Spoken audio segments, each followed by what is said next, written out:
बिस्मिल्लाहिर्रहमानिर्रहीम।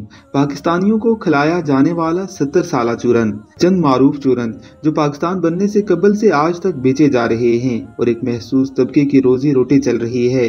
मुसलमान अलग कौम हैं, ये हिंदुओं के साथ नहीं रह सकते, इसलिए कि उनके लिए अलग मुल्क की ज़रूरत है जहाँ मुसलमान इस्लाम के मुताबिक अपनी ज़िंदगियाँ गुजार सकें।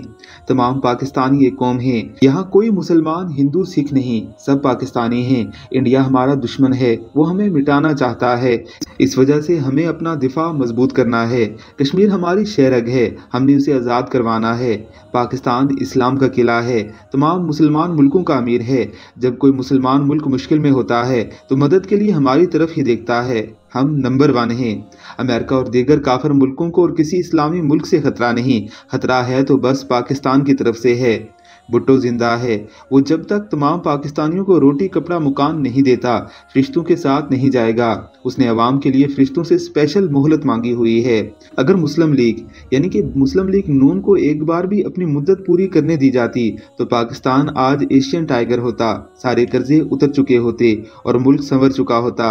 इमरान खान की हुकूमत अमेरिका नहीं गिराता तो तब्दीली आ चुकी होती, नया पाकिस्तान बन चुका होता। हमारी बारी आ जाए तो हम इस्लामी निज़ाम कायम कर देंगे। पाकिस्तान जमहूरी और पुरअमन मुल्क है, यहाँ अक़लियतों को यकसा हुकूक हासिल हैं और सब यहाँ भाईचारे से रहते हैं। पाकिस्तान नूर है, ये फरिश्तों ने बनाया है, क़यामत तक कायम रहेगा, कोई इसका बाल भी बीका नहीं कर सकता। अमेरिका, बरतानिया, फ्रांस वगैरह पाकिस्तान के दोस्त मुल्क हैं। ये और इस जैसे लातादाद चूरन अवाम एक अरसे से खाई जा रही है, लेकिन अच्छी बात है कि अब बहुत से लोगों के जी ओप चुके हैं। इन्हें चूरन और हकीकी दावों में फ़र्क नज़र आना शुरू हो गया है। जिनको नहीं समझ उनको एक ना एक दिन समझ आ जाएगी। कुछ लोगों का साबन थोड़ा सिलवा होता है, उन्हें देर से समझ आती है।